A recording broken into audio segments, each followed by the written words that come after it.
Hello दोस्तों, कैसे हैं आप लोग? अच्छे तो है ना? ध्यान तो रखते हैं ना? आप अपना किसी और के भरोसे तो नहीं छोड़ा है आपने? चलिए, हम लोगों को क्या पढ़ना है आज?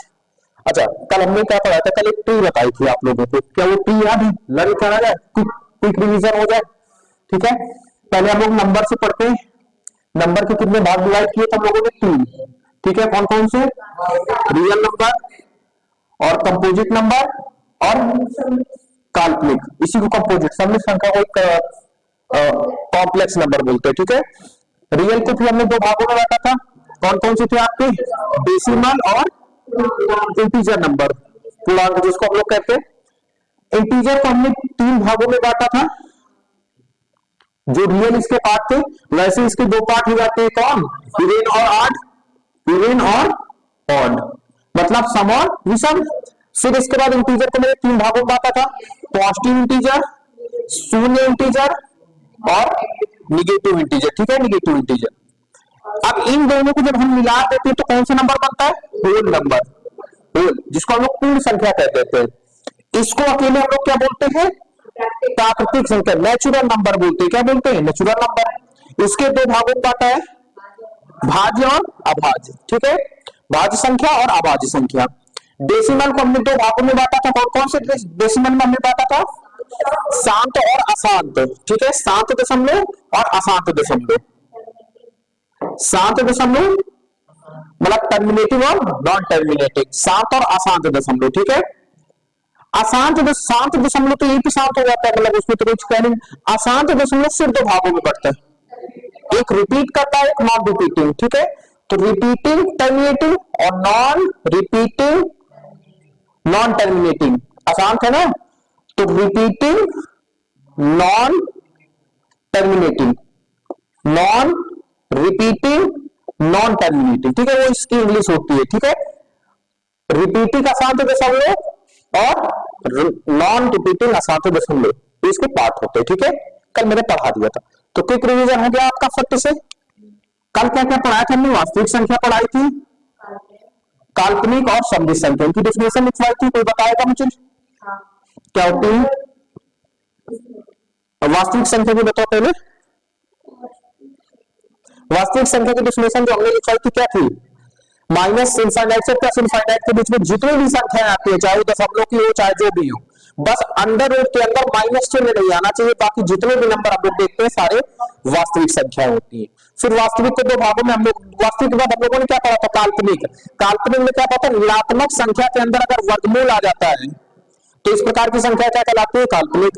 जब हम वास्तविक और काल्पनिक को दोनों को जोड़ देते हैं तो संप्रेत संख्या बन जाती है। तो तीन डेफिनेशन हो गई थी आपकी। फिर इसके बाद हम लोगों ने क्या पढ़े थे? शांत दशमलव और अशांत दशमलव। शांत दशमलव का दशमलव मतलब दशमलव वाली संख्या क्या होती है?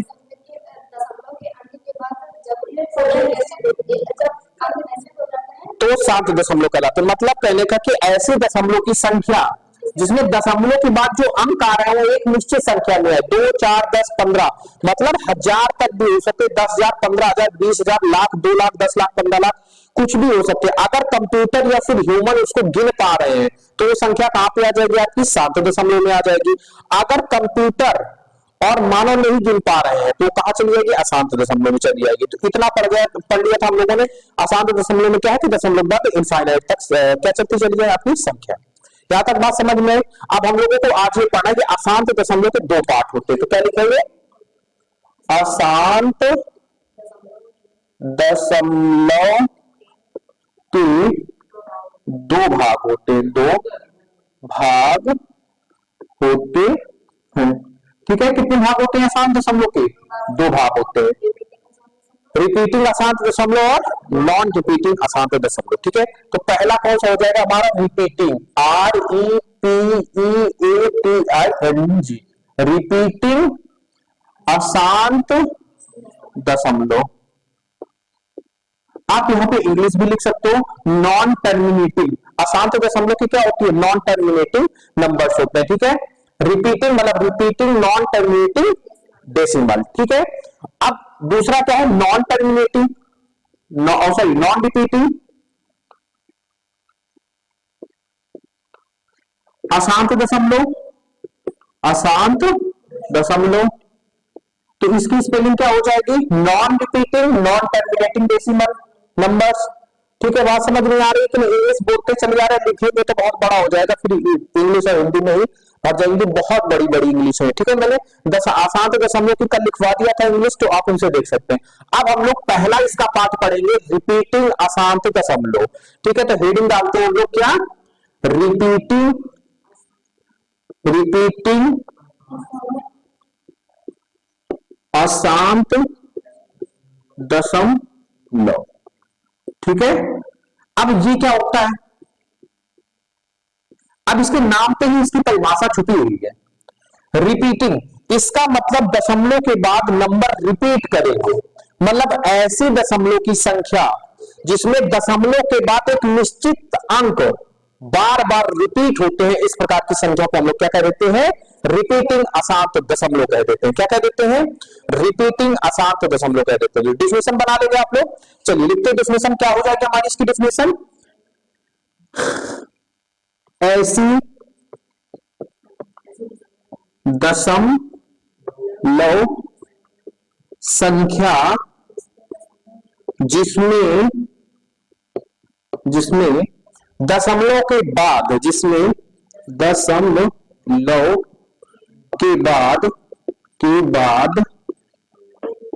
एक निश्चित, अब एक निश्चित का मतलब क्या हो सकता है?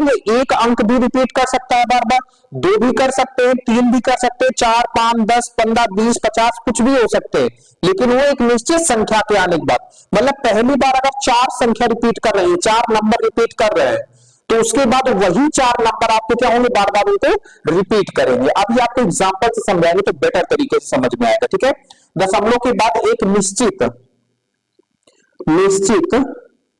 संख्या में अंकों की पुनरावृत्ति। अच्छा, रिपीटिंग की हिंदी क्या होती है? पुनरावृत्ति। तो आप निश्चित संख्या में अंकों की पुनरावृत्ति लिख सकते हैं या रिपीटिंग लिख सकते हैं, जो भी आपका मन हो। ठीक है, मेरे हिसाब से आप लोग रिपीटिंग शब्द बार बार सुनते हैं तो हम रिपीटिंग ही आपको बता रहे हैं, आप पुनरावृत्ति भी लिख सकते हैं। ठीक है, तो क्या लिखेंगे हम लोगों ने? परिभाषा क्या बनाया? ऐसी दशमलव संख्या जिसमें दशमलव के बाद एक निश्चित संख्या में अंकों का रिपीटेशन या रिपीट, कुछ भी लिख दो, अंकों का रिपीट, निश्चित संख्या में अंकों की रिपीटिंग होती है तो वे संख्या क्या कहलाती है? रिपीटिंग अशांत दशमलव संख्या कहलाती है।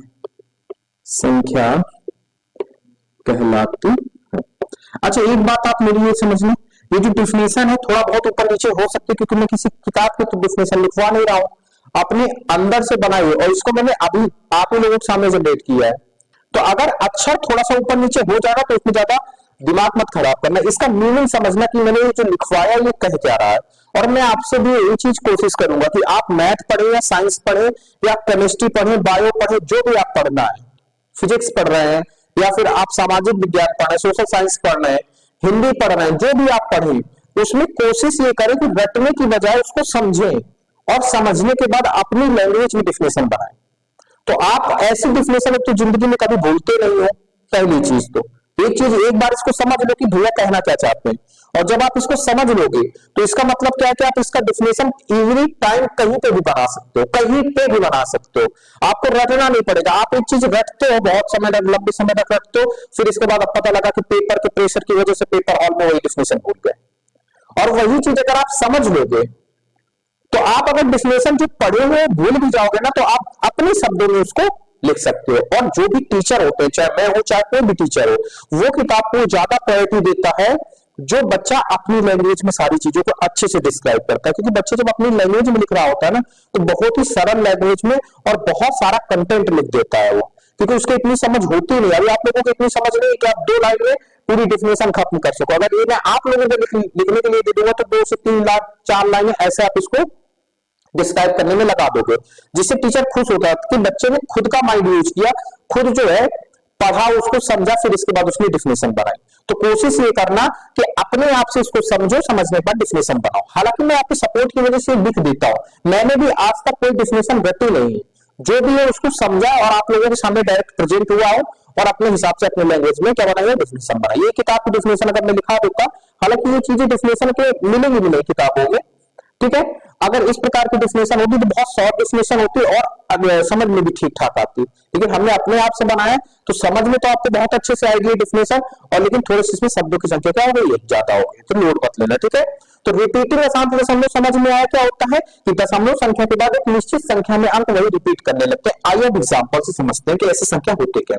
जैसे मैंने कहा कि 24.23, अब मैं अब ऐसी संख्या 2 3 2 3 2 3, अब ये 2 3 2 3 कहां तक रिपीट करेगा, अशांत है तो इसका कोई गिनती तो है नहीं, अनंत तक जाएगा ये। तो अब इतना बड़ा लिखना तो संभव नहीं है, तो हम लोग यहीं पे क्या यूज करते हैं, बार, क्या लगा देते हैं, बार। टू, जितने अंक रिपीट हो रहे हैं उनको एक बार लिखो, बाकी उनके ऊपर क्या लगा दो, बार। तो इससे क्या समझ में आता है कि ये जो शब्द है ये क्या कर रहे हैं, रिपीट कर रहे हैं। अच्छा मैं आपको एक एग्जांपल देता हूं, ये समझ में आया ना कि नहीं समझ में आया। एक निश्चित अंक ही बार बार रिपीट होगा, वो एक अंक भी हो सकता है, जैसे यहाँ पे 2 3 रिपीट हुए तो 3 भी रिपीट कर सकता है बार बार, 4 भी कर सकता है, 5 भी कर सकता है, या 1010 कर सकता है, 1010 1010 1010 1010, मतलब निश्चित संख्या अनंत काल तक क्या करती रहेगी, रिपीट करती रहेगी। मैं आपसे एक एग्जांपल पूछता हूं, आप लोग मुझे बताना, ठीक है। ऑनलाइन बच्चे कमेंट करेंगे और ऑफलाइन आप लोग यहाँ पे जवाब देना, ठीक है। जैसे मैंने आपसे कहा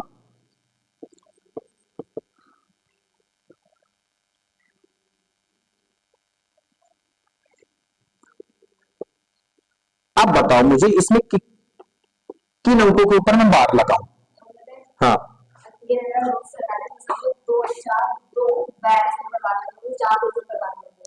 कौन कौन सी संख्याएं रिपीट हो रही है, आप इस चीज को देखो, 42 42 42 42 42 42 रिपीट हो रही है। तो हम क्या लिखेंगे यहाँ पे, 32 47.4 के ऊपर बार। यहां तक बात समझ में आ गई। तो देखो यहाँ से 24 मिलेगा, फिर 24 फिर 24 फिर 24, तो हमें बार बार रिपीटेशन में क्या मिल रहा है। तो आपको नहीं समझ में आ रहा है तो इस प्रकार से आप कॉमा भी लगा सकते हो। अब एक क्वेश्चन में बड़ा इंटरेस्टिंग पूछे, ये दोनों चीजें समझ में आए आपको, ये पहला एग्जाम्पल था, ये आपका सेकंड एग्जाम्पल। अब बात करते हैं तीसरे एग्जाम्पल की, थर्ड एग्जाम्पल। जैसे मैंने कहा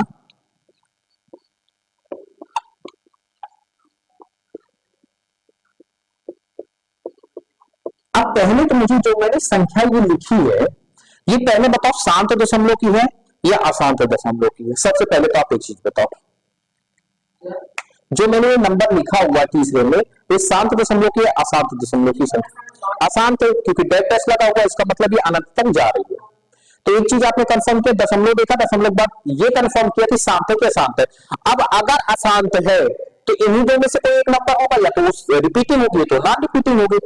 अब ये बताओ रिपीटिंग है कि नॉन रिपीटिंग है, कैसे रिपीटिंग है, कौन सा शब्द रिपीट कर रहा है, और ये दो बार कहां लगेगा ये बताओ मुझे। मतलब हम इसको ऐसे लिख सकते हैं 5 2 1 दशमलव, ऐसे लिख सकते हैं। अच्छा ऐसे मतलब है, वेरी गुड। बस यही मुझे आपको बताना था कि मतलब जो अंक रिपीट नहीं कर रहे हैं उनको वैसे ही लिख देना है, जो रिपीट कर रहे हैं इसके बाद फिर उनके ऊपर बार लगा देना। अब जैसे 16 की जगह बीच में कोई और अंक लिख देता मैं, जैसे मैं कहता 4, तो ये अनंत तक तो जा रहा है, 16 भी आ रहा है, इसकी जो मतलब सबसे ज्यादा कौन सा संख्या आपको दिखाई दे रही है, 16 दिखाई दे रही है।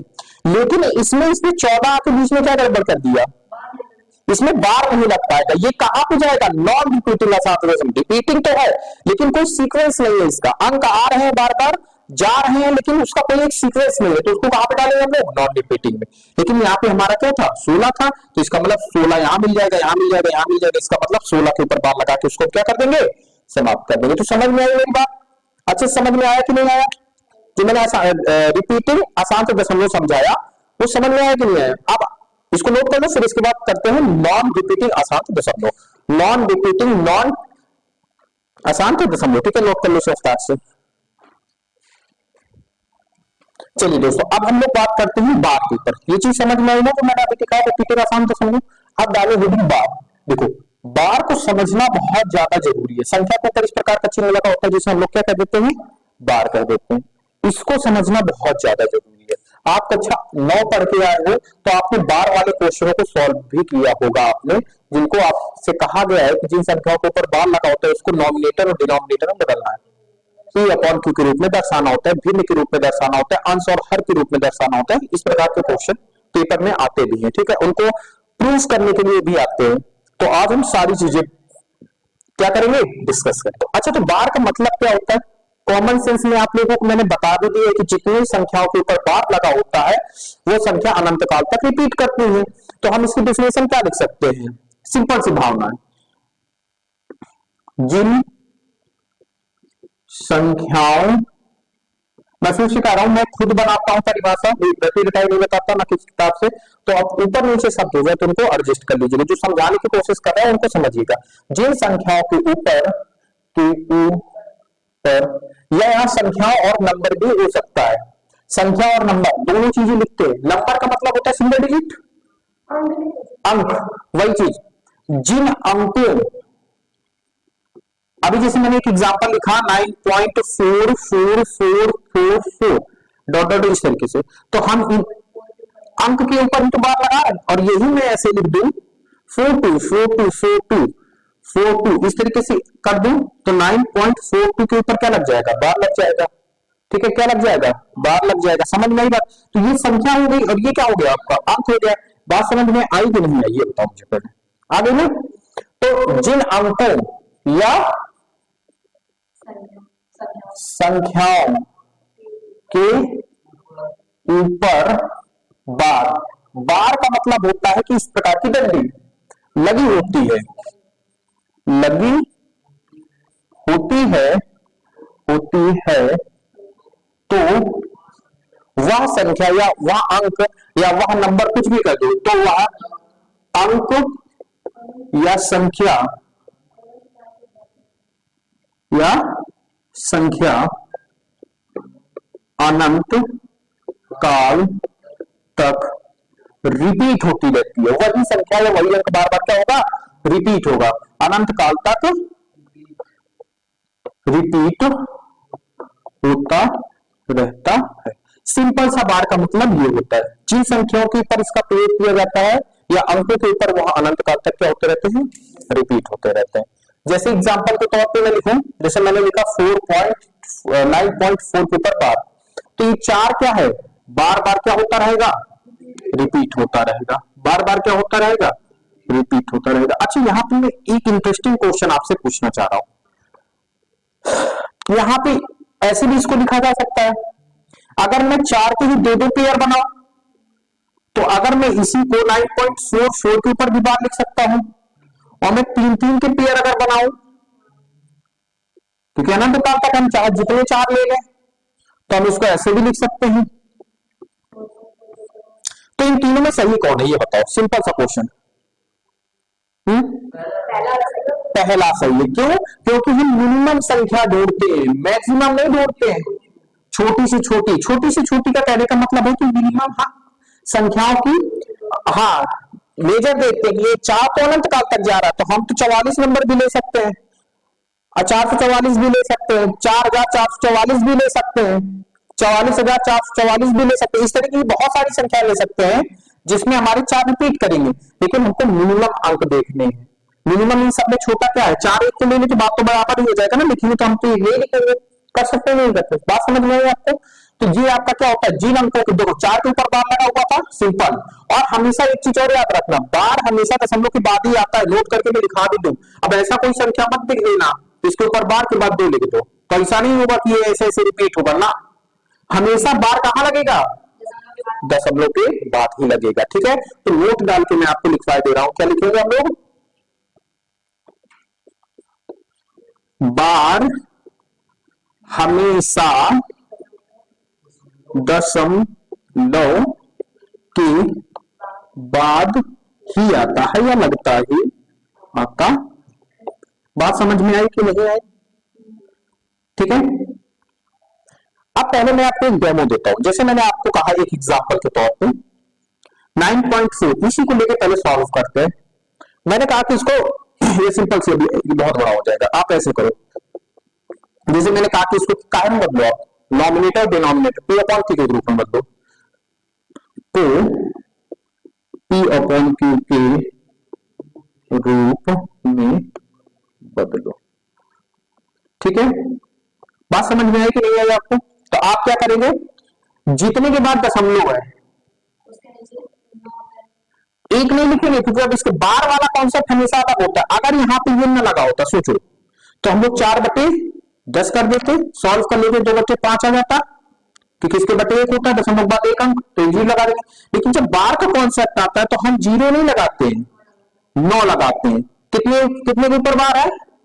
1 के ऊपर। तो वह संख्या ऐसे कैसे लिख देते हैं, कितने के ऊपर बार है? 1 के ऊपर, तो कितने 0 लगा देंगे? 1। कितने 9 लिख देंगे? 1। यहां पर मैं कह देता कि 2 के ऊपर बार है, तब क्या हो जाता, यहां ऐसे लिखते डबल 9 हो जाता। ये शॉर्ट ट्रिक है, लेकिन ऐसा होता क्यों है इसको भी तो पता होना चाहिए कि भैया 9 आता कहां से है। सबसे पहले तो ये बताओ, तो इसका कोई मैकेनिज्म होगा। ये मैकेनिज्म आप 9 में अच्छे से समझ चुके हो, समझा है, लेकिन याद नहीं होगा। तो आइए नेक्स्ट स्लाइड में हम इसी एग्जांपल को लेके, अभी इसको नहीं लेंगे, ये इसी को लेके, इसी एग्जांपल को लेके देखो ये आंसर हम लोग निकालेंगे। ठीक है, इसको नोट कर लो, फिर देखो आगे हम इसको सॉल्व करके आपके सामने दिखाते हैं। ठीक है, नोट कर लो स्टार्ट से। चलिए दोस्तों, अब हम बात करते हैं, जैसे क्वेश्चन लिखा हुआ, ये क्वेश्चन हमने शॉर्टकट में लिखा था ना, 42.99 लिखा था ना ये वाला। अब इसका हम लोग प्रूफ देखेंगे, उससे पहले क्विक रिवीजन कर लेते हैं। जोड़, घटाना, गुणा और भाग। सर ऐसे इनका जोड़ साइन क्या होता है? ये और ये। हम मान रहे हैं कि आप लोग बिल्कुल अनपढ़ हो, इस हिसाब से हम आपको पढ़ा रहे हैं, इस हिसाब से आप अपने आप को भी खाली करके पूरा बैठो कि कुछ आता ही नहीं है, ज्यादा समझ में आएगा। अगर ये सोचोगे तो सारी चीजें आती है तो फिर मिस कर जाएंगी बातें। ठीक है, तो ये साइन आइन आपने खूब सुना होगा। ठीक है, अब मैंने जोड़, घटाना, गुणा भाग ऐसे लिखा क्यों है, अच्छा ये बताओ। देखो, जोड़ का एक अपना तरीका होता है, आपने सीखा होगा, गुणा भाग का अपना तरीका होता है। लेकिन जब मैं बात दशमलव की करता हूं तब कैसे जोड़ना होता है, तब कैसे जोड़ना होता है, तो हमेशा याद रखना इन दो कंडीशनों में तो आपको याद रखना है क्या, दो, अब देखो जोड़ो या घटाओगे, 2 या 2 से अधिक संख्याएं होंगी। जोड़ का आप 2 से अधिक संख्या जोड़ सकते हो, घटाना में केवल 2 ही संख्या घटा सकते हो, ज्यादा नहीं घटा सकते। आप बेसिक आपसे पूछोगे कि मैक्सिमम से मैक्सिमम कितनी संख्याओं को घटाया जा सकता है एक साथ, तो आप क्या बताओगे? आप बोलो, इनफाइनाइट नहीं, केवल 2 संख्याओं को घटा सकते हैं एक बार में। तो यही 2 ही संख्या तो है, जैसे मैंने आपसे लिखा 500 - 400 - 200। तो अभी ऐसा नहीं कि अभी इन तीनों संख्या को नहीं, आप हमेशा 2 संख्या पेयर करके हम घटा सकते हैं। ठीक है, तो माइनस माइनस सेम चिन्ह जोड़ो, 600 हो जाएगी। अब इन दोनों को घटा दो, तो हम हमेशा क्या क्या कर सकते हैं, 2 संख्या ही हम आपस में क्या कर सकते हैं, घटा सकते हैं। जोड़ने का क्या तरीका होता है? अच्छा, ऊपर नीचे छोटे बच्चों वाले में बात करें तो उसमें भी हम 2 ही प्रकार से घटा सकते हैं। जैसे मैंने कहा कि 729 में 28 को घटाना है आपको, तो आप घटाओ बना, घटा लोगे नॉर्मली। मैं यही बात कर दूं कि 729 में ही ये 28 और ये 28, इनको घटाना है। अब घटाओ, तीनों को लगा रहा, एक साथ कर लोगे? नहीं करोगे, लेकिन इन्हें जोड़ कर दूं तो ऐसी कितनी भी संख्या नीचे लिख दो, आप सबको एक एक करके जोड़ सकते हो। तो इससे आपने क्या सिद्ध किया कि हम 2 संख्याओं को मिनिमम क्या कर सकते हैं, घटा सकते हैं। लेकिन जब बात जोड़ने की आती है तो हम कितनी भी संख्या, जितना हमारी कैपेसिटी होती है उतना ही हम कर सकते हैं। ठीक है, बात समझ में आई? तो अब दशमलव, ये तो नॉर्मल इंफॉर्मेशन थी जो मुझे आपको देनी थी। अब बात करते हैं हम लोग दशमलव की। जब भी दशमलव में जोड़ना हो या घटाना हो, तो जोड़ में तो 2 से अधिक ही संख्याएं ले सकते हैं, घटाने में केवल 2 ही संख्या ले सकते हैं। तो एक चीज का ध्यान देना होता है जोड़ और घटाने में कि दशमलव के नीचे दशमलव ही हमें रखना होता है। जैसे एग्जांपल तौर पे, जैसे मैंने कहा 24.246246 को जोड़ो, ऐड करो आप लोग किसके साथ, इधर कोई संख्या लिख देते हैं इसके साथ, तब आप क्या करोगे, आप ना इधर देखोगे ना, इधर दशमलव के नीचे दशमलव को रख दो, इस दशमलव को इधर रखो, दशमलव की उस वाली संख्याओं को अंकों के बीच में नीचे लिख दो, दशमलव की इस वाली संख्याओं को इस अंक के नीचे रख दो और इनको आपस में जोड़ दो। बाकी जीरो जीरो कंसीडर किए जाएंगे क्योंकि दशमलव के बाद जीरो को कोई महत्व नहीं होता है। तो 2 6 4 1 और 5, अगर मैं ऐड कर रहा हूं 4 1 5 4 2 6 4 3 7 2। तो हमने इससे क्या सीखा, हमने दशमलव को ध्यान देना है, ना कि इनके अंकों को ध्यान देना है। चाहे जितने अंक हो, हमें किस चीज को ध्यान देना है, दशमलव को ध्यान देना है। क्या आपको बात समझ में है? मैं ऐसे ही आपसे क्वेश्चन जैसे पूछी कि 19 दशमलव, जैसे ऐसे मैं कहती हूँ कि इसको 2 घटाओ, आप कैसे घटाओगे? 2 को घटाना है, मतलब जोड़ हो या घटाओ, पहले जोड़ का ही देख लो, घटाना भी सेम ऐसे ही है। 9 के नीचे 2 को कैसे आप हाँ हाँ देखो राशि बढ़िया समझ गई, इसका दशमलव आप यहाँ पे है तो इस दशमलव को इस दशमलव के नीचे रखो, इधर तो कोई अंक है नहीं है, कोई दिक्कत नहीं, इधर है ना तो इसको इधर रख दो, बाकी सबको जीरो कंसीडर कर लो, बस 7242.12। समझ में आई बात आपको कि नहीं आई?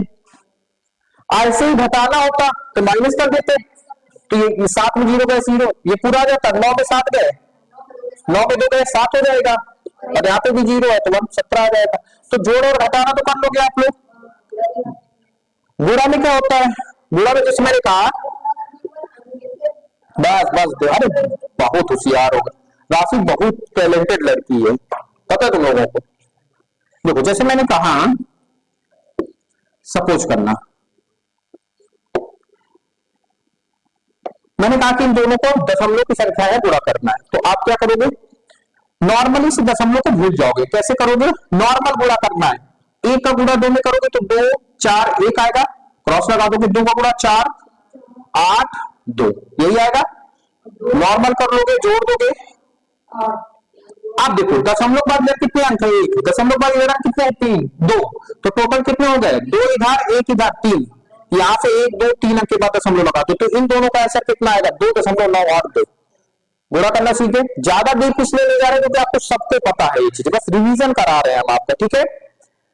अब ऐसे अगर मैं कह देता कि ऐसे करो, तब क्या करते, नॉर्मली हम क्या कर देते, मतलब एक संख्या दशमलव की हो, एक संख्या दशमलव की ना हो, तो नॉर्मली 2 का गुणा 2 में 4, 2 का गुणा 4 में 8, 2 का गुणा 1 में 2।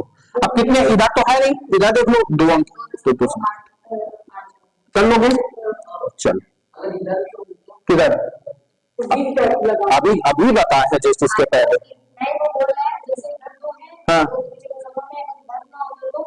जैसे ऐसे ना होता, ऐसे बोलो, ऐसे जैसे ऐसे बोल रहे हो क्या, तो कोई नहीं, नॉर्मली करो 1 4 1 क्रॉस लगा देंगे, 2 2 2 4 8 2 2 1 4 2 6 8 1 9 2, इधर कोई दशमलव नहीं भूल जाओ, उधर कितने के बाद, एक अंक के बाद, तो एक अंक के बाद दशमलव लगा, तो बस नियम वही है सेम, चाहे दशमलव इधर हो दोनों तरफ है, हमें केवल एक नियम ध्यान रखना है, क्या, दशमलव के बाद जितने भी अंक है उतने के इधर के बाद अंक लगा देंगे। बात समझ में आई, इतना तो कर लोगे। तो आपने जोड़ सीखा, घटाना सीखा, गुणा सीखा, अब बारी आती है भाग की। जैसे मैंने कहा कि इसको आपको भाग देना है, या नॉर्मली आपको लैंग्वेज में लिखा है भाग दो, भाग देना है, या फिर ऐसे सुनो, देखो 2.2 का भाग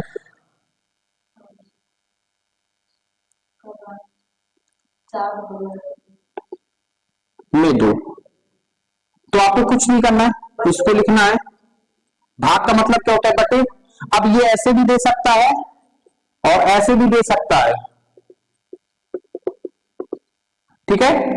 2.2 का भाग, देखो जब लैंग्वेज में लिखेगा तो ये संख्या बाद में आएगी, जब साइन में लिखेगा तो ये संख्या पहले आएगी, तो जो संख्या इसमें आए पहले आए उसको ऊपर लिखना है, लैंग्वेज जो संख्या बाद में आए उसको ऊपर लिखना है, या पढ़ने से भी आपको समझ में आ रहा होगा। नहीं ऐसा नहीं है, कभी कभी आपका नीचे भी बड़ी संख्याएं आ जाती है, बराबर भी आ जाती है, नीचे भी आ जाती है, तो आपको पढ़ने से नहीं समझ में आ रहा कि 2.2 का भाग इतने में 2, तो हमें इसमें देना है ना, तो ये हमेशा ऊपर रहता है, ठीक है, समझ में आए, कुछ नहीं करना। दशमलव हटाने के लिए दशमलव बाद कितने अंक है, इधर कितने, बराबर कर लें दशमलव बाद 0 लगा के, इसको हटा दो। क्या ये चीज समझ में आई कि नहीं? अब बाकी जो करना हो इसमें करो, बहुत पढ़ चुके हो भाई। हाँ? अब भाग तो कर ही लोगे ना, ये आप कर लेना। मैंने आपको बताया तरीका कि दशमलव वाले भागों को सॉल्व कैसे करने होते हैं। ऊपर सुनो, उसको काटने मत बैठो, ऊपर नीचे लिख लो, फिर इसके बाद दशमलव से दशमलव हटा दो, क्रॉस कर दो, ठीक है। तो आपने सारी चीजें सीखी, जोड़ सीखा, घटाना सीखा, गुणा सीखा, इवन भाग भी आपने सीख लिया। अब हम बात करते हैं अपने मेन क्वेश्चन। देखो इस प्रकार के क्वेश्चन आते हैं तो इसमें पहली चीज तो हम उसको बड़े गूढ़ कायदे से देखना। हमने देखा, हमने इसमें क्या नोटिस किया, इसमें हमने नोटिस ये किया कि 4 और 2 के ऊपर बार है। कितने अंकों के ऊपर बार है? 2 के ऊपर।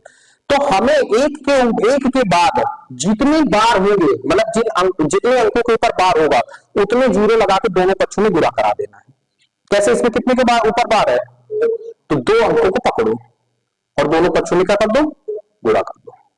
नहीं समझ में आया मैंने क्या कहा? चलो 100 ही तो है, 1000 से करते, 10 से करते, ठीक है। आओ उसको समझते हैं। पहले हमें इसको किसी भाई इसका मान निकालना है ना हमें, तो हम क्या x के बराबर मान सकते हैं? इसको ऐसे लिख सकते हैं क्या? x माना, ऐसे लिख दो, माना x बराबर 0.4। अब बार को हटा दो, 42 42 42 42 42 इनफाइनाइट। अच्छा आप एक बात बताओ, अब ये अनंत तक जा रहा है, मतलब हमारे पास अथाह भंडार है 42 का। हम इससे अगर एक दो ले लेंगे तो क्या कोई फर्क पड़ेगा?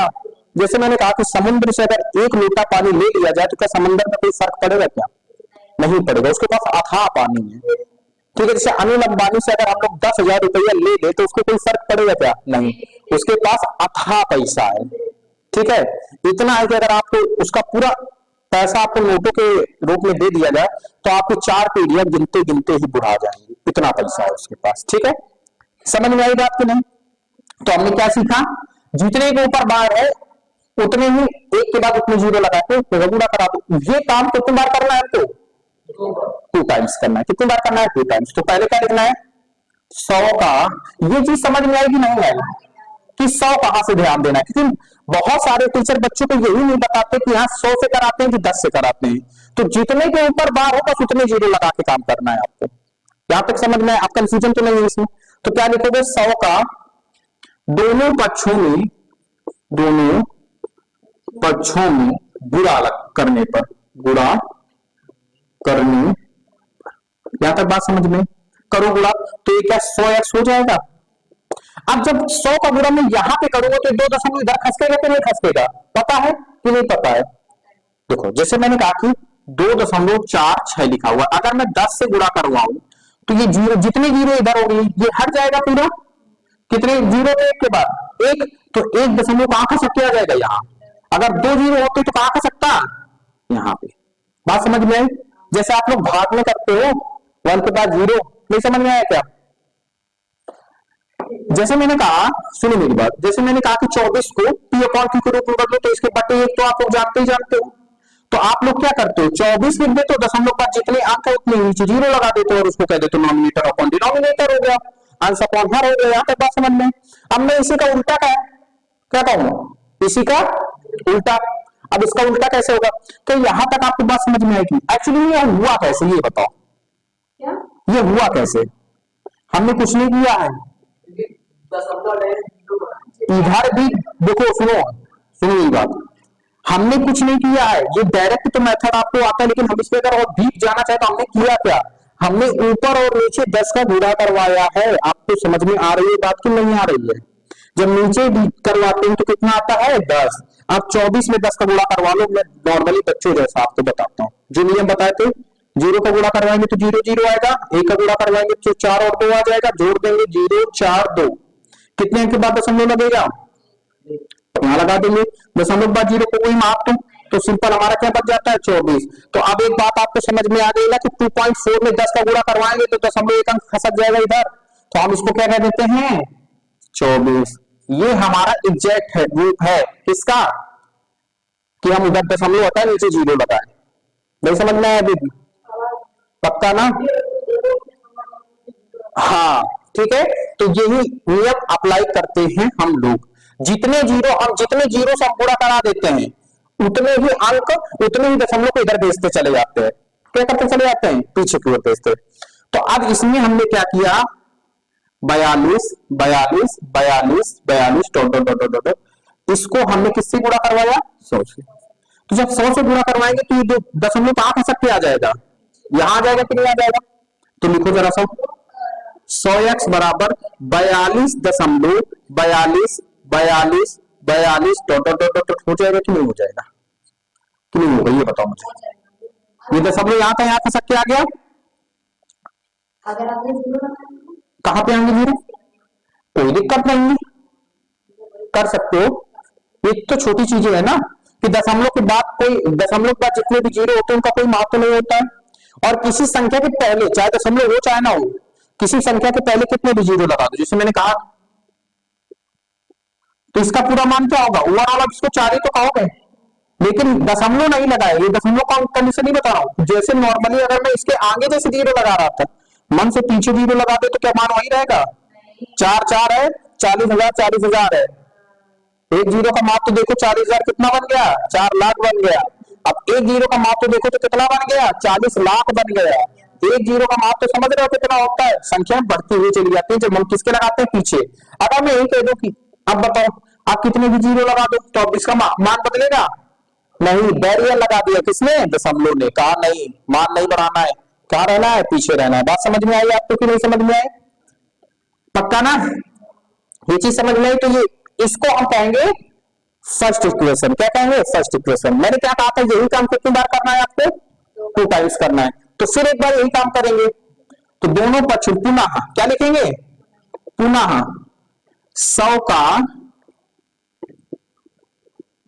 दोनों पक्षों में गुणा कराने पर, गुणा कराने पर। तो यहां तक बात नहीं समझ रही आपको, मैंने आपको शुरुआत में ही बता दिया कि जो भी कंडीशन करेंगे वो 2 बार करेंगे, पहला किया अब इसी को हम क्या कर रहे हैं, 2 बार करें। जब 2 बार करेंगे तो 100 कितने में बदल जाएगा, 10,000 में बदल जाएगा। 100 में 100 को गुणा कराएंगे तो 10,000 आ जाएगा, तो 10,000 में कितने जीरो लगते हैं, 4 जीरो लगते हैं, ठीक है। अब ये दशमलव यहां पे खसक के आया था, अगर मैं 100 का गुणा कराऊंगा तो 2 दशमलव यहां खसकेगा कि नहीं खसकेगा, पक्का ना। तो क्या हो जाएगा, 42 दशमलव, अभी एक 42 के बाद था, आप कितने 42 के पास पहुंच गए, 2 42 के पास पहुंचा, फिर 42 के बाद ये इनफाइनाइट तक जाएगा, कितने भी हम 42 लिख सकते हैं, बस इतना काम आपको करना था। क्या यहां तक बात नहीं समझ में आई। अब हमें कुछ नहीं करना है, समीकरण 2 और 1 को आपस में क्या कर देना है, सब्ट्रैक्ट कर देना है, या फिर इसको घटा देना है। तो हम लोग क्या लिखेंगे, समीकरण 2 में 1 को घटाने पर, जोड़ना नहीं है, घटाओ इसको, तो 10,000x में 100x गए तो कितना बचेगा, 10,000 में कितना, 10,000 में सिंपल सिंपल कितना घटा देंगे हम लोग, 100 को घटा दो तो 0 0 9 9 9,900 आ जाएगा, ठीक है। तो हम क्या सिंपल सा ऐसा लिख दें, 9,900x क्या नहीं लिख सकते हैं। अब देखो हमारे पास 42.42 है, यहाँ पे 4,242, तो हम अब इनको घटाना है तो कैसे लिखेंगे, इसको ऊपर लिखो, 42 42 दशमलव 42 42 42 42। अब उसको उठा के लिखो, हमने क्या बताया था, ये है हमारा दशमलव के नीचे दशमलव, उदाहरण कितने हैं हमारे पास, 42 लिखो, 42 उदाहरण कितने हैं, 42 42, तो इधर भी हम चाहे जितनी बार लिख दे अनंत तक 2 हो जाएंगे। तो अब एक बात बताओ, जब इन दोनों घटाएंगे तो 2 में 2 गए 0, 4 में 4 गए, मतलब ये सब जीरो बनते चले जाएंगे कि नहीं चले जाएंगे, दशमलव लगाएंगे, ये भी जीरो बनेगा, ये भी जीरो बनेगा, और ये क्या हो जाएगा 42। तो क्या दशमलव के बाद जीरो का कोई महत्व, तो ओवरऑल आंसर कितना है हमारा 4200। तो बराबर में हम क्या लिख देंगे, 4200.000, दोनों को घटा देना, लिखेंगे नहीं कि समीकरण 1 2 को घटाने का। देखो बोर्ड में क्या था मैं, इसलिए मैंने ओरली कर दिया, नहीं तो एक स्टेप मुझे बढ़ाना चाहिए था, पहले ये इक्वेशन लिखते, फिर बीच में माइनस लगाते, फिर ये इक्वेशन लिखते। तो समझा दिए तो समझ में आ गया कि नहीं, ना समझ में आए तो रिपीट करके इसको देख लेना, ठीक है। ऑनलाइन बच्चे रिपीट करके देख ले, ऑफलाइन बच्चे बैठे हुए तो पूछ ले हमसे, ठीक है। अब हमें कुछ नहीं करना है, दशमलव हटा दो इधर से, तो 900x अपान ये खत्म हो जाएगा, तो ऊपर क्या बचेगा 4200। अब मुझे x का मान निकालना है, x बराबर हमने क्या माना था, यही तो माना था, इनडायरेक्टली ये माना था, तो x का मान अगर हम निकाल ले तो हमारा सारा काम हो जाएगा। तो ये इधर काहे में है, x के उधर काहे में जाएगा, तो भेजो ना, हमने इसको भेज दिया। अब ये भी जीरो से ये जीरो से ये जीरो, तो x का मान कितना निकल के आया 42/99। x को हमने कितना माना था, यही तो था, तो क्या हम x की जगह पे 0.42 के ऊपर बार बराबर क्या 42/99 नहीं लिख सकते। तो एक बात बताओ, जो मैंने इससे पहले वाली स्लाइड में यही आंसर बताया था कि नहीं बताया, तो सही से बताना, आप लोगों ने नोट भी किया होगा। तो ये समझ में आया, अगर नहीं आया है तो टेंशन नहीं लेना है। अभी इस प्रकार के 2 से 3 क्वेश्चन और बताएं क्योंकि इसमें वैरायटी बनती है। जैसे नॉर्मली ये क्वेश्चन है, अब मैं इसी क्वेश्चन को ऐसे दे देता बार लगा के, तो जहां 0 था वहां 9 आ गया, तो इसका कॉन्सेप्ट अलग हो गया। इसी क्वेश्चन को मैं ऐसे भी दे सकता था 0.9 और यहाँ पे 42 कर देता, तो यहाँ पे ये 9 आ गया। तो ये सारी चीजें क्या होती हैं, अब इसका मान क्या हो जाएगा, तो इसका मान कुछ नहीं होगा 9 एक अंक के बाद नहीं, तो इसका आंसर कितना आएगा, कैसे आएगा, जब इस प्रकार से पूरा सॉल्व करेंगे। तो ये सारी चीजें देखेंगे हम कल नेक्स्ट क्लास में। आज के लिए इतना ही, बाकी बातें करते हैं नेक्स्ट क्लास में। क्लास आपको अच्छी लगी हो तो वीडियो को लाइक करिए और कमेंट जरूर बताइए, फीडबैक जरूर दीजिए कि क्लास आपको कैसे लगी। चलिए धन्यवाद, यहीं तक, बाकी बातें करते हैं नेक्स्ट क्लास में।